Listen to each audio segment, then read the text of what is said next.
میرے شیخ کامل رحمۃ اللہ علیہ، میرے اصحاب رحمۃ اللہ علیہ فرمایا کرتے تھے، انسان تجھے صرف 2 وقت روٹی نہ کھانے کو دی جائے تو اپنی ٹانگوں پہ چل نہیں سکتا، اور 10 راتوں کی بات نہیں، 1 رات نہ تجھے سونے دیا جائے، صرف 1 رات، تو اگلے دن تو اپنی ٹانگوں پہ کھڑا نہیں ہو سکتا۔ تکبر کس بات کا؟ کس بات کا تکبر؟ ایک سر میں ہلکا سا درد ہوتا ہے اور تیرا سارا وجود تجھے نڈھال کر دیتا ہے، کس بات کا تکبر؟ لیکن اس کے باوجود لوگ پھولے نہیں سماتے، باتیں کرتے ہیں تو بچ بچ کے، گفتگو کرتے ہیں تو کھول کھول کے، اور ہر تیسرا آدمی آ کر کے پوچھتا ہے کوئی حکم ہوا تو بتائیے گا، کوئی حکم ہوا تو بتائیے گا۔ تکبر صرف ایک ذات کرے گی، اور وہ ہے رب کریم کی ذات،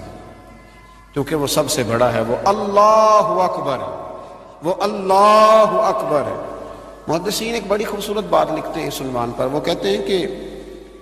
تکبر کرنے والا یوں ہی سمجھو کہ جیسے اس نے کوئی کسی کا غلام تھا نا، تو اس نے اپنے بادشاہ کا تاج اٹھا کے اپنے سر پہ رکھ لیا تھا۔ تب جو بادشاہ کا تاج غلام اٹھا کے سر پہ رکھے گا تو وہ درے تو کھائے گا، اس لیے کہ تاج تو بادشاہ کے سر پہ ہی سجتا ہے۔ تو تکبر تو اللہ کی چادر ہے، اس لیے کہ وہ سب سے بڑا ہے۔ تو اب اگر کوئی شخص اس چادر کو پکڑے گا اور کہے گا نہیں مجھے بھی بڑا بننا ہے، تو پھر درے تو وہ کھائے گا، پھر آزمائش سے تو اسے گزرنا ہے۔ کبھی بھی اپنے آپ کو بڑا نہ جانے، اور ویسے بھی انسان باتوں سے تھوڑی بڑا ہوتا ہے، بڑا تو اپنے اخلاق سے ہوتا ہے، بڑا تو اپنے کردار سے ہوتا ہے، بڑا تو وہ اس طرح ہوتا ہے کہ اگر اس کے اندر کچھ چیزیں پائی جائیں جن سے محسوس ہو کہ یہ انسان بڑا ہے، تو وہ رویے اس کے بتاتے ہیں یہ کتنا بڑا ہے۔ میرے نبی کریم صلی اللہ تعالی علیہ وسلم نے فرمایا یہ جو تکبر کرنے والے لوگ ہیں نا، قیامت کے دن اللہ انہیں چیونٹیوں کی شکل میں مسخ کر دے گا، چیونٹیوں کی شکل میں اللہ انہیں مسخ کرے گا،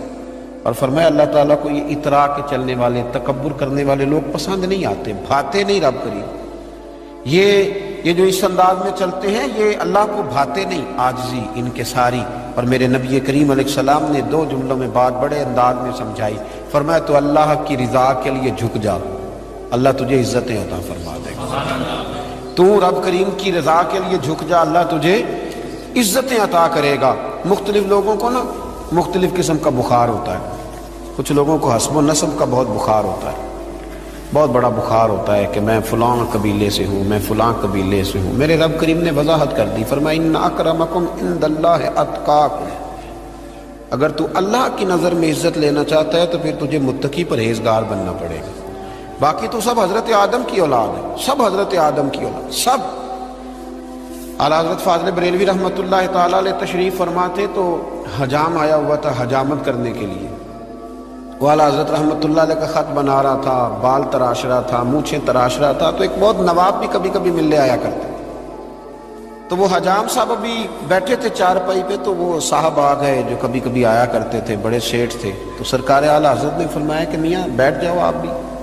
کہنے لگا انہی کے ساتھ بیٹھ جاؤں۔ فاضل بریلوی فرمانے لگے اگر ان کے ساتھ نہیں بیٹھ سکتے تو تشریف لے جائیے، کیونکہ میری مجلس میں جو آتے ہیں وہ سارے برابر ہی ہوتے ہیں، یہاں جتنے آتے ہیں وہ برابر ہوتے ہیں، اگر آپ ان کے ساتھ نہیں نہ بیٹھ سکتے صاحب تو پھر آپ گھر جائیے۔